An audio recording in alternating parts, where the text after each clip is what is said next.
Hi everyone, Dan Brooks here with GiveUpPain.com, and today we have a real treat for you. We're going to be dealing with critical incident stress. Now this goes out to all my friends in the that are firefighters and paramedics, police officers, and of course our troops too that are out there dealing with these things every day. Now critical incident stress is a name given to a condition that is brought on either directly or indirectly by a traumatic event in your life.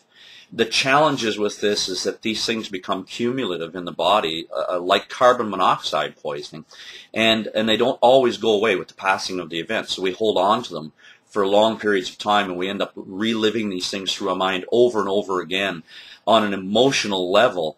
And over time, if these emotions are held into the body, what ends up being created is post-traumatic stress disorder. It's funny, I was listening to a fellow that I met. He was a captain with another fire department, and one of the things that he was telling me was that when he retires, he's going to join the PTSD club that they have for all the retiring firefighters.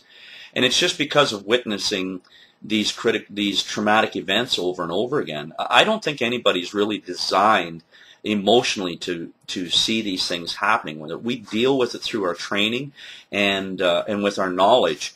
But oftentimes the thing about delivering first aid or about delivering these emergency services to people is nobody deals with helping us to deal with the events. So today that's what we're going to do. So just a quick description for you, and I'm going to read some stuff here for you about what some of the reactions are with critical incident stress. So if this is happening in your life, this is some of the things that might identify this for you.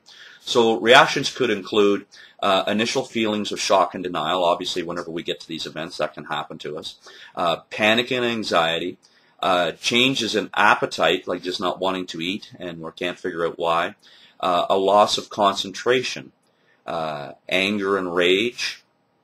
Intrusive images popping into your head of these events, and that's basically what was happening to me before I learned this technique. A preoccupation about the incident, wanting to talk about it, wanting to keep sharing it with people, to try and deal. You're emotionally trying to deal with this stuff that's going on inside of you. A loss of interest in daily activities, and then of course the final one, substance abuse, is where I initially tried dealing with the stressors in my life was through substance abuse, and obviously it's just not working, and it doesn't work for you. It just prolongs the fact and ends up building up more of these emotional events in you. So for what we're going to learn today is we're going to use EFT, emotional freedom techniques, to deal with these critical incident stressors. If you've had an opportunity to visit my website, there is a free 4-day video stress relief workshop that you can take on there. And I explain this a little bit deeper and a little bit further of how this works. But just for now, let's just get right into the practice of this, because I want to get you to have an effect. So we all have these events or something, a traumatic event that can just pop into our head as soon as we think about it. So what I want you to do is just write down on a piece of paper right now that traumatic event. Just give it a title. It doesn't matter what it is. Just pick a name or a word, anything at all. Just give it the first thing that pops in your head and write it down. Next, I want you to rate this on a scale of 0 to 10. Obviously, if it's popped into your head, it's a lot greater than a 5, and 10 being, wow, I think about this all the time. So write that down also. So the technique we're going to be using is EFT, and we're going to be using 9 points on the body. First point is right on the karate chop part of the hand, right on this meaty section. We're going to be tapping here and saying a few words in the setup. And then we're going to move on to these other points. And just quickly, very quickly, it's the eyebrow point here, on the side of the eye, on this bone on the side of the eye, underneath the eye on the cheekbone here, underneath the nose, on the chin, on the collarbone where it comes into meet the breastplate. I'm going to tap on there. Underneath the arm, in line with the nipple in the middle of the body, we're going to be tapping in that spot. And then the last point is right on top of the head. And then I'm trying to move around here to get it to view in the camera for you properly.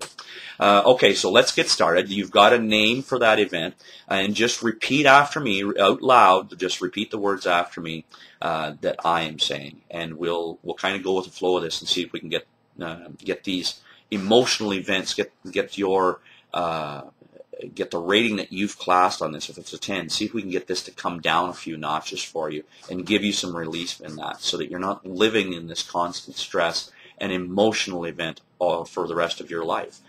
Because that is exactly what happens with many people.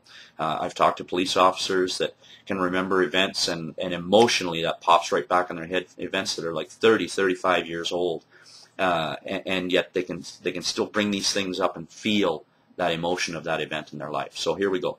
All right, so just start tapping on the meaty part of your hand.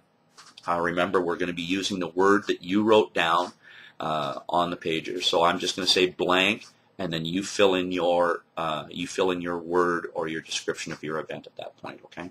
So just tapping on here, and just repeat after me. Even though I have all these emotions around this blank event in my life, I deeply and completely accept myself. Even though I have all these emotions around this blank event in my life, I deeply and completely accept myself. Even though I have all these emotions around this blank event in my life, perhaps I can forgive myself for what I may have contributed to them. Bit of a hard one there on the last one. Okay, on to the eyebrow point. These emotions around my blank event. These emotions around my blank event. All these emotions around my blank event. All these emotions around my blank event. All this horror. All these images. All these bad feelings from witnessing that. All this fear. All these emotions around my blank event. All this anger around my blank event. All these emotions. My blank event. My event. All these negative feelings. I feel so weak. I feel so weak because this bothers me. All these emotions around my blank event. All these emotions around my blank event. Why do I keep questioning myself? Why do I have all these emotions? Why do I have all these images in my head? All these emotions around my blank event. Now just keep tapping on this collarbone point. Just take a breath in, nice slow one in. Now let it out slowly. Take another breath in. Let it out slowly. All these emotions. Okay, there you have a general idea of how we deal with this. So I don't know what that event was for you, but go back now and just check in and see if there's still some emotions there.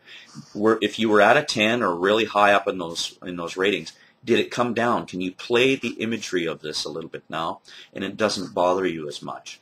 If that's the case, then just replay the video, go through it again, and if there are specific emotions you are having, like if you're questioning yourself and doubting the actions you took in this event, then add those words in and just keep doing the circle around. You should be able to bring this down in a very, very short period of time, bring down the events that you have, and then hopefully resolve any of these issues.